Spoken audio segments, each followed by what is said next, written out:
Good morning Europe. Anand ന്യൂസിലേക്ക് സ്വാഗതം. ലക്ഷക്കണക്കിന് ബ്രിട്ടീഷുകാരിൽ നിന്നും കനത്ത നികുതി ഈടാക്കുന്ന നടപ്പു സാമ്പത്തിക വർഷമാകും ഇതെന്ന് റിപ്പോർട്ടുകൾ. കനത്ത നികുതി നിർദ്ദേശങ്ങൾ ചാൻസലർ റേച്ചൽ റീവ്സിന്റെ ശരത്കാല ബഡ്ജറ്റിൽ ഉറപ്പാണ്. ഇതോടെ വരുമാന പരിധി ഉയർത്താത്ത ചാൻസലറുടെ തീരുമാനം പുനഃപരിശോധിക്കണമെന്ന ആവശ്യം ശക്തമാവുകയാണ്. ഉയർന്ന നിരക്കുകളിൽ നികുതി നൽകുന്നവരുടെ എണ്ണവും കുത്തനെ ഇതോടെ ഉയരും. ഈ വർഷം പൗരന്മാർക്ക് സേവിങ്സിനു മേൽ നികുതി നൽകേണ്ടതായി വരും. വരുമാന നികുതി നിശ്ചയിക്കുന്നതിനുള്ള വരുമാന പരിധി വർദ്ധിപ്പിക്കാതെ നിർത്താനുള്ള ചാൻസലർ റേച്ചൽ റീവ്സിന്റെ തീരുമാനമാണ് ഇതിന് കാരണമാകുന്നത്. അതിനു പുറമെ ഏകദേശം 34 ലക്ഷം പേർക്ക് പുതുതായി ഈ വർഷം മുതൽ അവരുടെ സേവിങ്സ് പലിശയ്ക്ക് മേൽ നികുതി നൽകേണ്ടതായി വരും. UK ലേബർ സർക്കാരിന്റെ പൊതുധനത്തിലെ 50 ബില്യൺ പൗണ്ടിന്റെ കമ്മി പരിഹരിക്കുന്നതിനായി വരുന്ന ശരത്കാല ബഡ്ജറ്റിൽ നികുതികൾ കാര്യമായി തന്നെ വർദ്ധിപ്പിക്കേണ്ടതായി വരുമെന്ന് സാമ്പത്തിക വിദഗ്ധർ മുന്നറിയിപ്പ് നൽകുന്നു.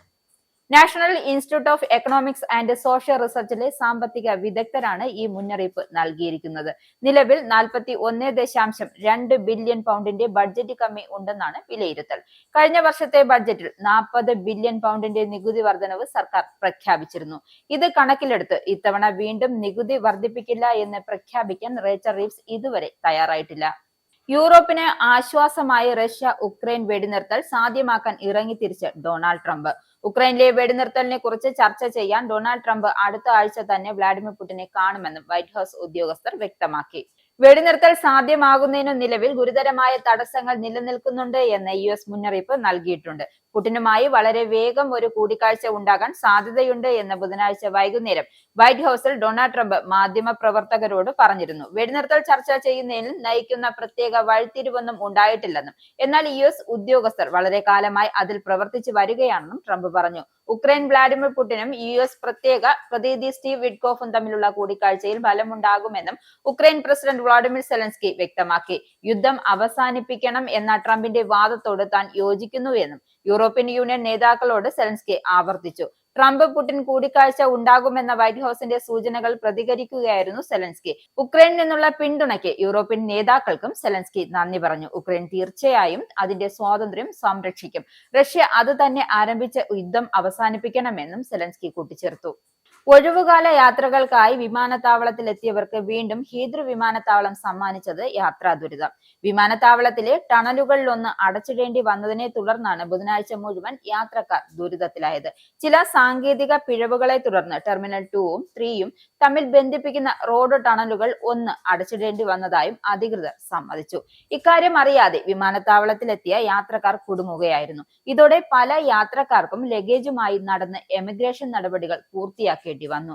ഈ ടണൽ അടച്ചിട്ടതോടെ വിമാനത്താവളത്തിലേക്കുള്ള റോഡുകളിലും യാത്ര തടസ്സപ്പെട്ടു. യാത്ര വൈകി സാങ്കേതിക പ്രശ്നം പരിഹരിച്ചതായും ഹീദ്രു അധികൃതർ വ്യക്തമാക്കി. നിലവിൽ ടണൽ തുറന്ന് പ്രവർത്തനം ആരംഭിക്കുകയും ചെയ്തു. സ്വകാര്യ ജെറ്റ് അടിയന്തര ലാൻഡിംഗ് നടത്തിയതിനെ തുടർന്നുണ്ടായ ആശയക്കുഴപ്പത്തിൽ ഇന്നലെ ബർമിംഗ്ഹാം വിമാനത്താവളം കുറച്ചു സമയത്തേക്ക് അടച്ചിട്ടു. ഇതോടെ 100ഓളം വിമാന സർവീസുകൾ വൈകി. ബെൽഫാസ്റ്റിലേക്ക് പോവുകയായിരുന്ന tin engine beach B200 super king വിമാനം യാത്രയ്ക്കിടെ ഉണ്ടായ ചില അടിയന്തര സാഹചര്യങ്ങൾ മൂലം താഴെ ഇറങ്ങിയതോടെ വിമാനത്താവളത്തിലെ എല്ലാ ലാൻഡിങ്ങുകളും ടേക്ക് ഓഫുകളും നിർത്തിവെക്കുകയായിരുന്നു. അടിയന്തര ലാൻഡിംഗ് നടത്തിയതിനെ തുടർന്ന് വൈകിട്ട് 6 മണിവരെയായിരുന്നു വിമാനത്താവളം അടച്ചിട്ടത്. ചുരുങ്ങിയത് 93 വിമാന സർവീസുകളെയെങ്കിലും ബാധിച്ചതായാണ് റിപ്പോർട്ട്. വിമാന സർവീസുകൾ താൽക്കാലികമായി റദ്ദാക്കിയതോടെ ആയിരക്കണക്കിന് യാത്രക്കാരാണ് ദുരിതത്തിലായത്. ഇവിടേക്കെത്തിയ റെയിൻ എയർ, ജെറ്റ് 2 വിമാനങ്ങൾ സ്റ്റാൻഡേർഡൈസ്, മാഞ്ചസ്റ്റർ, കിഴക്കൻ മിഡ്ലാൻഡ്സ് വിമാനത്താവളങ്ങളിലേക്ക് തിരിച്ചുവിട്ടു. ഇനി ഫ്രഞ്ചുകാർ UK കള്ളബോട്ട് പിടിച്ചു വരേണ്ട. അവർക്ക് UK താമസിക്കാം 3 മാസം. അഭയാർത്ഥികൾക്ക് ആശ്വാസമായി ലേബർ സർക്കാരിന്റെ പുതിയ 1 in 1 out പദ്ധതി. ഈ പദ്ധതിയുടെ ഭാഗമായി ബ്രിട്ടനിലേക്ക് കള്ളബോട്ട് കയറാൻ ഫ്രാൻസിൽ കാത്തിരിക്കുന്ന അനധികൃത കുടിയേറ്റക്കാർക്ക് അവർ അപേക്ഷിച്ചാൽ ബ്രിട്ടനിൽ 3 മാസം താമസിക്കാനുള്ള വിസ അനുവദിക്കും. അവരുടെ അപേക്ഷയിൽ അന്തിമ തീരുമാനം എടുക്കുന്നതിനുള്ള നടപടിക്രമങ്ങൾ പുരോഗമിക്കവേ അവർക്ക് UK എത്താമെന്നും ഹോം ഓഫീസ് ഇന്നലെ പുറത്തുവിട്ട പുതിയ ആഗോള ഫ്രഞ്ച് പദ്ധതിയുടെ വിശദാംശങ്ങളിൽ പറയുന്നു. ഇത്തരം അപേക്ഷകരിൽ നിശ്ചിത മാനദണ്ഡങ്ങൾ പാലിക്കുന്നവർക്ക് UK പ്രവേശനം അനുവദിക്കും. 3 മാസം വരെ ഇവർക്ക് UK താമസിക്കാൻ കഴിയും. എന്നാൽ അവർക്ക് ഇവിടെ ജോലി ചെയ്യുവാനോ പഠിക്കുവാനോ അതുപോലെ ആനുകൂല്യങ്ങൾ കൈപ്പറ്റാനോ ഈ കാലയളവിൽ സാധിക്കില്ല. 3 മാസ കാലയളവിനിടയിൽ ഇവർക്ക് ദീർഘകാല വിസ നൽകണമോ എന്ന കാര്യം ഹോം ഓഫീസ് പരിഗണിക്കും. നികുതിദായകരുടെ ചിലവിൽ ഇവരെയും ഹോട്ടലുകൾ പാർപ്പിക്കേണ്ടതായി വരും എന്നാണ് സൂചന. വടക്കൻ അയർലൻഡിൽ 45-കാരനെ അജ്ഞാതർ വെടിവെച്ച് കൊലപ്പെടുത്തിയതായി പോലീസ് വ്യക്തമാക്കി. സ്റ്റോക്ക് ന്യൂ വിംഗ്ടൺ ഡൈനവർ റോഡിൽ ഇന്നലെ പാതിരാത്രിക്ക് ശേഷമാണ് സംഭവം നടന്നത്. വെടിവെച്ച കേട്ടതായ വിവരമറിഞ്ഞ സ്ഥലത്തെത്തിയ പോലീസ് വെടിയേറ്റ് ഗുരുതരമായി പരിക്കേറ്റയാളെ കണ്ടെത്തുകയായിരുന്നു. യുവാവ് മരണമടഞ്ഞു. കൊലപാതകത്തിൽ പോലീസ് അന്വേഷണം ആരംഭിച്ചു. സംഭവത്തെ തുടർന്ന് ആംഹസ്റ്റ് റോഡിൽ നിന്നും കിൻസ്റ്റൺ അവന്യൂയിലേക്കുള്ള റോഡ് പൂർണ്ണമായും അടച്ചിട്ടു. പാതിരാത്രിക്ക് ശേഷം വെടിവെച്ച കേട്ട പ്രദേശവാസികളാണ് പോലീസിനെ ഇക്കാര്യം അറിയിച്ചത്. UK-യിൽ പഠനം തുടരാനായി ഇന്ത്യക്കാർ ഏറെ കാത്തിരിക്കുന്ന ഷേവ് വെനിംഗ് സ്കോളർഷിപ്പുകൾക്കും ഫെലോഷിപ്പുകൾക്കും അപേക്ഷ ക്ഷണിച്ചു. UK-യിലെ ഏത് യൂണിവേഴ്സിറ്റിയിലും 1 വർഷത്തെ മാസ്റ്റേഴ്സ് കോഴ്സ് അല്ലെങ്കിൽ ഏതെങ്കിലും നിശ്ചിത യൂണിവേഴ്സിറ്റിയിൽ ഒരു സ്പെഷ്യലൈസ്ഡ് പ്രൊഫഷണൽ ഡെവലപ്മെന്റ് കോഴ്സ് പഠിക്കുവാൻ സഹായിക്കുന്നതാണ് ഈ സ്കോളർഷിപ്പ്. കോഴ്സിനുള്ള പൂർണ്ണമായ സാമ്പത്തിക സഹായം സ്കോളർഷിപ്പ് വഴി ലഭിക്കും. അണ്ടർ ഗ്രാജുവേറ്റ് ഡിഗ്രി നേടിയതിനു ശേഷം ചുരുങ്ങിയത് 2 ഉള്ള ഇന്ത്യൻ പൗരന്മാർക്കാണ് ഇതിനായി അപേക്ഷിക്കാൻ സാധിക്കുക. പ്രമുഖ വിദ്യാഭ്യാസ സ്ഥാപനങ്ങളിൽ നടത്തുന്ന മധ്യതലം മുതൽ സീനിയർ തലം വരെയുള്ള പ്രൊഫഷണലുകളെ ഉദ്ദേശിച്ചുള്ള 8 മുതൽ 12 ആഴ്ചക്കാലത്തെ പരിപാടിയാണ് ഷേവ് വെനിംഗ് ഫെലോഷിപ്പ്. ഈ സ്കോളർഷിപ്പിനായി അപേക്ഷിക്കുന്നതിനും കൂടുതൽ വിവരങ്ങൾ അറിയുന്നതിനുമായി shavewening.org എന്ന വെബ്സൈറ്റ് സന്ദർശിക്കാവുന്നതാണ്.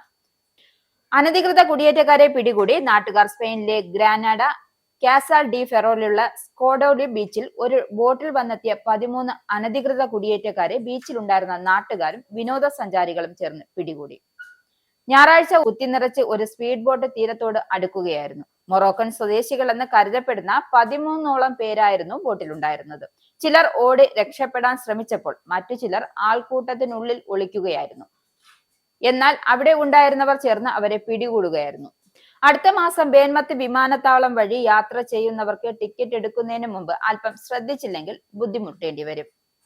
സേവന വേതന വ്യവസ്ഥകളിൽ മേൽ സമരം വേണമോ എന്ന് തീരുമാനിക്കുവാനുള്ള വോട്ടിംഗിൽ 80% ജീവനക്കാർ ഉടൻ വോട്ട് രേഖപ്പെടുത്തും. സമരത്തെ അനുകൂലിച്ചാണ് വോട്ടിംഗ് ഫലമെങ്കിൽ അടുത്ത മാസം ബേമത്ത് വിമാനത്താവളം അടച്ചിടേണ്ടതായി വരുമെന്ന് പ്രമുഖ യൂണിയനായ യുണൈറ്റഡ് മുന്നറിയിപ്പ് നൽകിയിട്ടുണ്ട്.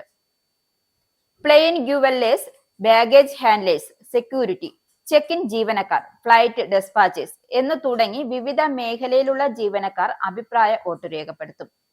യൂറോപ്പ്, വടക്കൻ ആഫ്രിക്ക എന്നിവിടങ്ങളിലെ 34 പ്രമുഖ നഗരങ്ങളിലേക്ക് നേരിട്ടുള്ള സർവീസ് നടത്തുന്ന ബേമത്ത് വിമാനത്താവളത്തിൽ പ്രതിവർഷം 9.5 ലക്ഷം യാത്രക്കാരാണ് എത്താറുള്ളത്.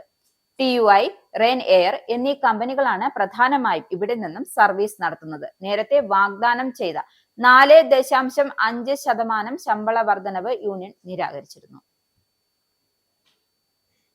കേംബ്രിഡ്ജ് കേരള കൾച്ചറൽ അസോസിയേഷന്റെ ആഭിമുഖ്യത്തിൽ ഓണാഘോഷ പരിപാടികൾ മുൻ വർഷത്തേക്കാൾ ഗംഭീരമായി സംഘടിപ്പിക്കാൻ തീരുമാനം. സെപ്റ്റംബർ 13 ശനിയാഴ്ചയാണ് ഇത്തവണത്തെ CKCA ഓണം 2025 ആഘോഷ പരിപാടികൾ അരങ്ങേറുക. CB1 8NN കീൻ എഡിസ് വെയിൽ ദി നെതർ ഹാൾ സ്കൂളിൽ വെച്ചാണ് ആഘോഷങ്ങൾ. അഡ്വക്കേറ്റ് ജോസഫ് ചാക്കോ, റോബിൻസ് കുര്യാക്കോസ് എന്നിവരുടെ നേതൃത്വത്തിലാകും പരിപാടികൾ സംഘടിപ്പിക്കുക.